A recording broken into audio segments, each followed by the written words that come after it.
Long ago, in the great kingdom of Zazzau, a baby girl was born to King Nikatau and Queen Bakwa Turunku. Unlike other princesses, Amina showed strength and courage. Even as a child, she learned the ways of the warriors, refusing to be confined to the palace like other noble women. From a young age, she trained with the best fighters, mastering the sword, the spear, and the art of strategy. The elders whispered that she was destined for greatness.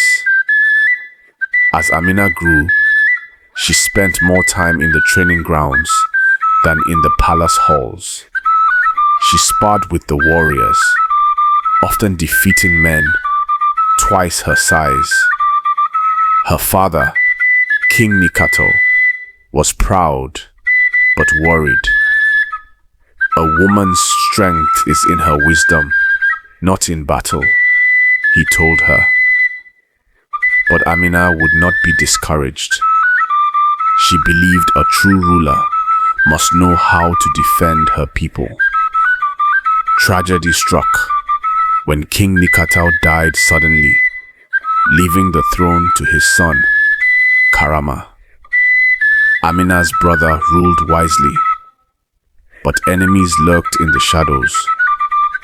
The kingdom faced threats from neighboring lands, and Karama relied on Amina's military skills to protect their people. She led the kingdom's army into small battles, earning the respect of her warriors. When Karama passed away without an heir, the elders had no choice but to crown Amina as the Queen of Zazzau. Many doubted a woman's ability to rule, but Amina silenced her critics by proving herself on the battlefield. With her army behind her, she expanded the kingdom's borders, conquering new lands and securing trade routes. Even as Amina's empire grew, whispers of betrayal spread through the palace. Some noblemen resented being ruled by a woman. One of her trusted generals, Danjuma, secretly plotted against her, believing that Zazzau should be led by a man. He sought allies among the neighboring rulers who envied Amina's conquests. Amidst war and betrayal, Amina found herself drawn to a foreign prince, Malik of Gobir. He was strong, wise, and unafraid of her power. Their love was a secret affair, for Amina knew that marrying a foreigner could weaken her rule.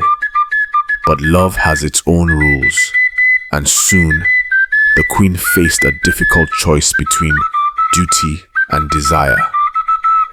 Danjuma's plot began to unfold. He spread rumors that Amina's love for Malik made her weak. Some warriors started questioning her leadership. Meanwhile, Malik, unaware of the growing danger, tried to persuade Amina to leave the throne behind and rule alongside him in Gobir. Before Amina could make a decision, Zazzau was attacked by a coalition of enemy kingdoms, led by those who saw her as a threat. She rode into battle, leading her warriors with unmatched skill. Though she won the battle, she realized the enemies within her own palace were as dangerous as those outside. Amina confronted Danjuma, demanding his loyalty. He knelt before her, swearing allegiance, but in his heart, he was not done plotting. Meanwhile, Malik pleaded with her to choose love over war, but Amina could not abandon her people. She loved him, but her duty came first. One night, a servant brought Amina a goblet of wine. As she lifted it to her lips, she noticed something strange, the faint scent of bitter herbs. She ordered the servant to drink first, and he trembled in fear. The queen's suspicion was confirmed. Someone wanted her dead. Realizing that the palace was no longer safe, Amina appointed a trusted warrior, Gidado, to uncover the traitors. He moved in the shadows, gathering whispers and watching the movements of the nobles. It didn't take long for him to discover that Danjuma was meeting with enemy messengers. Amina summoned Danjuma to the great hall. "You have betrayed Zazzau," she declared. But Danjuma denied the accusations, calling it a plot against him. Amina had no proof yet, so she let him go, but she was now more determined to catch him in the act. Before she could act against Danjuma, another war loomed. A mighty kingdom from the north, Bornu, threatened Zazzau's borders. Amina gathered her warriors and prepared for battle, knowing that an attack from within could come at any moment. Malik begged Amina to flee with him, but she refused. "A queen does not abandon her throne," she told him. Their love was strong, but duty was stronger.